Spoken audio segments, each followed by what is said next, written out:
ಮುಂಬರುವ ಲೋಕಸಭಾ ಚುನಾವಣೆಯಲ್ಲಿ ಗೆಲುವಿಗೋಸ್ಕರ ಭಾರತೀಯ ಜನತಾ ಪಕ್ಷದ ಎಲ್ಲ ಪ್ರಮುಖ ಕಾರ್ಯಕರ್ತರು ಒಟ್ಟಾಗಿ ಒಂದಾಗಿ ಪಾರ್ಟಿಯ ಸಂಘಟನೆಯಲ್ಲಿ ತೊಡಗಿಕೊಂಡಿರುವಂತಹ ಕಾರ್ಯಕ್ರಮಗಳು ನಡೀತಾ ಇದೆ. ನಮ್ಮ ಲೋಕಸಭಾ ಕ್ಷೇತ್ರದಲ್ಲಿ ಸುಮಾರು 1861 ಬೂತ್ಗಳ ಜೋಡಣೆಗಳು ಕೂಡ ನಡೆದಿದೆ. 495 ಶಕ್ತಿ ಕೇಂದ್ರಗಳು, 61 ಮಹಾಶಕ್ತಿ ಕೇಂದ್ರಗಳು, ಇವೆಲ್ಲವೂ ಕೂಡ 8 ವಿಧಾನಸಭಾ ಕ್ಷೇತ್ರದ ವ್ಯಾಪ್ತಿಯಲ್ಲಿ ನಿರಂತರವಾಗಿ ಕಾರ್ಯಕರ್ತರ ಜೋಡಣೆ, ಸಂಪರ್ಕ ಮತ್ತು ಸಂಘಟನೆಗಳು ನಡೀತಾ ಇರುವಂತ ಒಟ್ಟು ವ್ಯವಸ್ಥೆಯಡಿ ನಮ್ಮೆಲ್ಲ ಒಟ್ಟಾಗಿ ಕೆಲಸ ಮಾಡುವಂತ ಕಾರ್ಯಕ್ರಮವನ್ನ ಹಾಕೊಂಡಿದ್ದೇವೆ.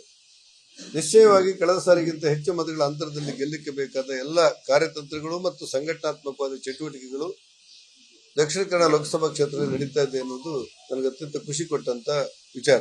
ಸರ್ಕಾರದ ಸಾಧನೆಗಳು, ಭಾರತದ ಪ್ರಧಾನಮಂತ್ರಿ ನರೇಂದ್ರ ಮೋದಿ ಅವರ ಕಾರ್ಯಶೈಲಿ ಮತ್ತು ಭಾರತೀಯ ಜನತಾ ಪಕ್ಷದ ಸಂಘಟನಾತ್ಮಕವಾದಂತಹ ಚಟುವಟಿಕೆ ನಮ್ಮ ಗೆಲುವಿನ ಅಂತರವನ್ನು ಹೆಚ್ಚಿಸುತ್ತದೆ ಅನ್ನೋದು ನಮ್ಮ ನಂಬಿಕೆ.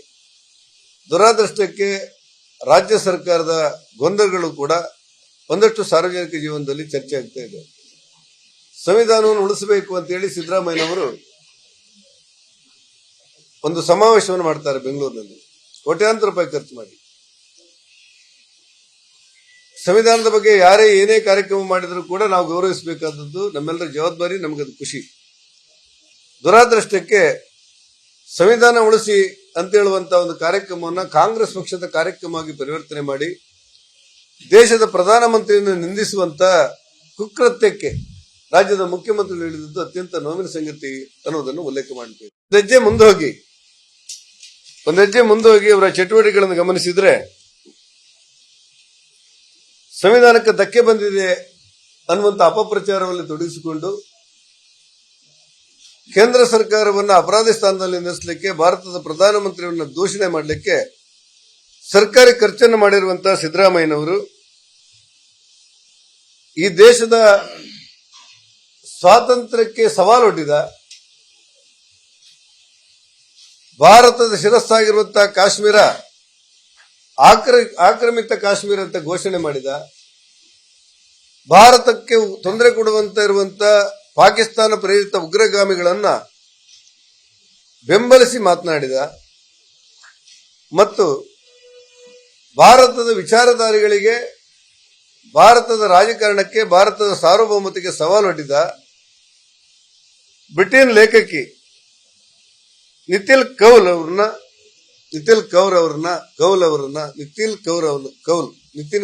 ರವರನ್ನ ಒಬ್ಬ ವಿವಾದಾತ್ಮಕವಾದಂತ ಲೇಖಕಿ, ಗೊಂದಲವನ್ನು ಸೃಷ್ಟಿ ಮಾಡಿ ಭಾರತದ ಸಮಗ್ರತೆಗೆ ಸವಾಲೊಡ್ಡಿದಂತ ಲೇಖಕಿ, ಅವರನ್ನ ಕರ್ನಾಟಕ ಜನರ ಟ್ಯಾಕ್ಸಿನ ಹಣದಲ್ಲಿ ಕರೆಸಿ ಅವರಿಂದ ಸಂವಿಧಾನಾತ್ಮಕವಾದ ಸಭೆಯಲ್ಲಿ ಭಾಷಣ ಮಾಡುವಂತ ವಿಫಲ ಪ್ರಯತ್ನವನ್ನ ಕರ್ನಾಟಕ ಸರ್ಕಾರ ಮಾಡಿದೆ. ರಾಜಕಾರಣದಲ್ಲಿ ಟೀಕೆ ಮಾಡಲಿಕ್ಕೆ, ಟಿಪ್ಪಣಿ ಮಾಡಲಿಕ್ಕೆ, ಚರ್ಚೆ ಮಾಡಲಿಕ್ಕೆ ಅವಕಾಶಗಳಿದೆ. ಆದರೆ ಭಾರತದ ವಿರೋಧಿ ನಿಲುವನ್ನು ಹೊಂದಿರುವಂತ ಆ ವಿವಾದಾತ್ಮಕವಾದ ಲೇಖಕಿಯನ್ನ ಕರ್ಕೊಂಡು ಬಂದು ಇಲ್ಲಿ ಭಾಷಣ ಮಾಡಬೇಕು ಕರ್ನಾಟಕದ ಜನರ ತೆರಿಗೆ ಹಣದಲ್ಲಿ ಅನ್ನುವಂತ ವಿಚಾರಕ್ಕೆ, ದುಸ್ಸಾಹಸಕ್ಕೆ ಸಿದ್ದರಾಮಯ್ಯ ಸರ್ಕಾರ ಕೈಗಿತ್ತು. ಯೋಗಾನುಯೋಗ ಕೇಂದ್ರ ಸರ್ಕಾರದ ಪಡೆ, ಕೇಂದ್ರ ಸರ್ಕಾರದ ತಂಡ ಅವರ ಎಲ್ಲ ದಾಖಲೆಗಳನ್ನು ಪರಿಶೀಲನೆ ಮಾಡಿ ಅವ್ರನ್ನ ವಾಪಸ್ ಕಳಿಸುವಂತ ಕೆಲಸಗಳನ್ನು ಮಾಡಿ. ಆದ್ರಿಂದಾಗಿ ಸಿದ್ದರಾಮಯ್ಯನವರ ಸರ್ಕಾರ ಸ್ವಾತಂತ್ರ್ಯ ಹೆಸರಿನಲ್ಲಿ, ಸಂವಿಧಾನದ ಹೆಸರಿನಲ್ಲಿ ಗೊಂದಲವನ್ನು ನಿರ್ಮಿಸಿ ಮಾಡುವಂತ ಕೆಟ್ಟ ಕೆಲಸಕ್ಕೆ ಕೈಕಿರುವಂತಹದ್ದು ಅತ್ಯಂತ ನೋವಿನ ಸಂಗತಿ ಅನ್ನೋದನ್ನ ಉಲ್ಲೇಖ ಮಾಡಬೇಕಾದಂತ ಅವಶ್ಯಕತೆಗಳು ಇದೆ. ಒಬ್ಬ ಹಿರಿಯ ರಾಜಕಾರಣಿ, 50 ವರ್ಷ ರಾಜಕಾರಣ ಮಾಡಿದವರು ಸಂವಿಧಾನಕ್ಕೆ ಧಕ್ಕೆ ಬಂದಿದೆ ಅಂತಾರೆ.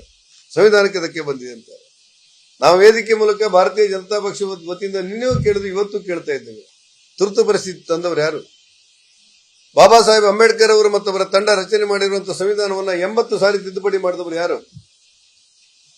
ತ್ರಿವಳಿ ತಲಾಖಿಗೆ ಸುಪ್ರೀಂ ಕೋರ್ಟ್ ಕೊಟ್ಟ ತೀರ್ಪನ್ನು ನಿರಾಕರಿಸಿ ಶಾಬಾನು ಪ್ರಕರಣದಲ್ಲಿ ಕಾಯ್ದೆನೇ ತಿದ್ದುಪಡಿ ಮಾಡಿದಂತ ಪುಣ್ಯಾತ್ಮರು ಯಾರು? ಅನುಕ್ಷಣದ ಸುದ್ದಿಗಳಿಗಾಗಿ ವಿಸ್ತಾರ ನ್ಯೂಸ್ ಯೂಟ್ಯೂಬ್ ಚಾನೆಲ್ ಸಬ್ಸ್ಕ್ರೈಬ್ ಮಾಡಿ. ಹೊಸ ಸುದ್ದಿಗಳ ನೋಟಿಫಿಕೇಶನ್ಗಾಗಿ ಬೆಲ್ ಐಕಾನ್ ಕ್ಲಿಕ್ ಮಾಡಿ. ಲೇಟೆಸ್ಟ್ ಅಪ್ಡೇಟ್ಸ್ಗಾಗಿ www.vistaranews.com ವೆಬ್ಸೈಟ್ಗೆ ವಿಸಿಟ್ ಮಾಡಿ.